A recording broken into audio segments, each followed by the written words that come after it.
നല്ല ഭൂരിപക്ഷത്തോടുകൂടി ജയിക്കുമെന്നും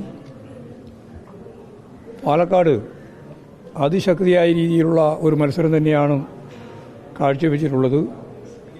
ഇടതുപക്ഷ ജനാധിപത്യ മുന്നണിക്ക് വിജയസാധ്യത 3-ാം സ്ഥാനത്താണ് നിലവിൽ ഉള്ളത്. അവിടെ വിജയസാധ്യത ഉണ്ട് എന്ന് തന്നെയാണ് ഞങ്ങൾ പ്രതീക്ഷിക്കുന്നത്.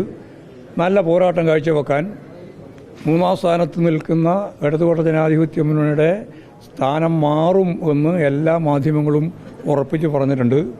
BJP 3-ാം സ്ഥാനത്തേക്ക് പോകുമെന്നുള്ള കാര്യത്തിനും യാതൊരു തർക്കമില്ല.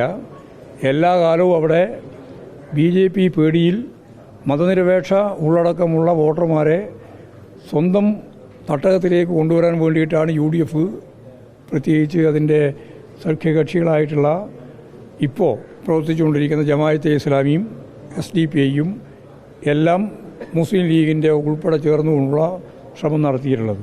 അത് ഇപ്രാവശ്യവും നടത്തിയിട്ടുണ്ട്. പക്ഷേ ഇടതുപക്ഷ ജനാധിപത്യ മുന്നണി നല്ല രീതിയിൽ മുന്നോട്ടേക്ക് വന്നിട്ടുണ്ട് എന്ന് തന്നെയാണ് അത് സംബന്ധിച്ച് പറയാനുള്ളത്. ബാക്കി കാര്യങ്ങളെല്ലാം റിസൾട്ട് വരുന്നതോടുകൂടി മനസ്സിലാവും. മന്ത്രി സജി ചെറിയാനെതിരായ കേസിലെ പുനരന്വേഷണത്തിന് കോടതിയുടെ വിധി അടിസ്ഥാനപ്പെടുത്തിയിട്ട് പുനരന്വേഷണം നടക്കട്ടെ. അതിന് ഞങ്ങൾക്ക് വേറെ ഒന്നും ചെയ്യാനില്ലല്ലോ. ആവശ്യമായ നിലപാട് സ്വീകരിച്ചുകൊണ്ട് കോടതിയെ പൂർണ്ണമായിട്ട് അംഗീകരിച്ചുകൊണ്ട് മുന്നോട്ടേക്ക് പോവുക എന്നുള്ളത് തന്നെയാണ് അതിൽ ചെയ്യാൻ സാധിക്കുന്ന നിലപാട്. അതെന്താണെന്നുള്ളത് നിയമവിദഗ്ധന്മാരുമായി ആലോചിച്ച് ആവശ്യമായ നിലപാട് സ്വീകരിക്കും. രാജിവെക്കണമെന്ന് പറയാതെ ആരാളുള്ള ഇവിടെ മുഖ്യമന്ത്രി രാജിവെക്കണമെന്ന് പറയാൻ തുടങ്ങിയിട്ട് കാലത്തിലായി എന്തടിസ്ഥാനത്തിലാണ്? അതുപോലെ അല്ല കാര്യം. ഇത് സംബന്ധിച്ച് എല്ലാ നിയമവശങ്ങളും പരിശോധിച്ച് ആവശ്യമായ നിലപാട് സ്വീകരിക്കും. എന്തൊക്കെയാണോ വേണ്ടത് അതൊക്കെ.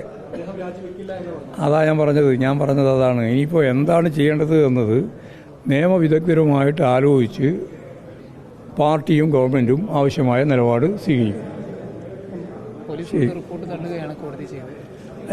അതിപ്പോൾ പല കേസിലും കോടതി കിടക്കുന്ന നിലപാടും അതുപോലെ തന്നെ പോലീസ് കൊടുക്കുന്ന നിലപാടും ഒരുപോലെ ആയിരിക്കണമെന്നില്ല. അത് അത്ഭുതമുള്ള കാര്യമല്ല. അതൊക്കെ അന്വേഷണം നടത്തണമെന്ന് കോടതി പറഞ്ഞു കഴിഞ്ഞാൽ അതിനടിസ്ഥാനപ്പെടുത്തിയുള്ള നിലപാട് സ്വീകരിക്കാൻ നിയമപരമായിട്ട് എന്തൊക്കെ വേണോ അത് ചെയ്യുക. അതാണ് അതിലുള്ള എടുക്കാനുള്ള കാര്യം.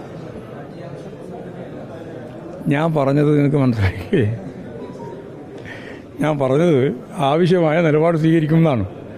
എല്ലാ കാര്യങ്ങളും പരിശോധിച്ച് നിയമപരമായ കാര്യങ്ങളെല്ലാം പരിശോധിച്ച് ആവശ്യമായ നിലപാട് സ്വീകരിക്കുക ചെയ്യുക.